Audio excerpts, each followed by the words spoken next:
1790 की एक सर्द सुबह फ्रांसीसी रसायनविद लुई जोसेफ गे लुसाक अपनी प्रयोगशाला में एक रहस्यमय पदार्थ पर प्रयोग कर रहे थे। यह एक प्रकार का खनिज था जिसे बोरैक्स कहा जाता था, जिसका उपयोग तब कांच बनाने और दवाओं में किया जाता था। गे लुसाक को संदेह था कि बोरैक्स में ऐसा कुछ मौजूद है जो उस समय के वैज्ञानिकों के लिए अज्ञात था। वह इसे धात्विक विधि से तोड़ने की कोशिश कर रहे थे, लेकिन शुद्ध तत्व को अलग नहीं कर पा रहे थे।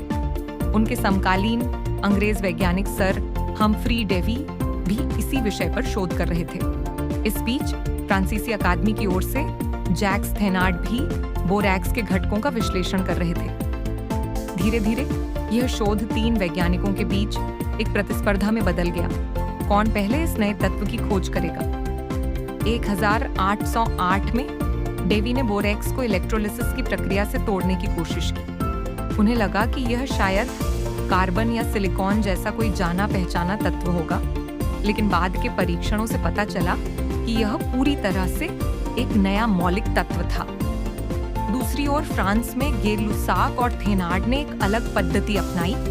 उन्होंने बोरैक्स की प्रतिक्रिया पोटेशियम धातु के साथ कराई। इससे एक भूरे काले रंग का ठोस पदार्थ मिला जो सामान्य धातुओं की तुलना में बहुत हल्का था।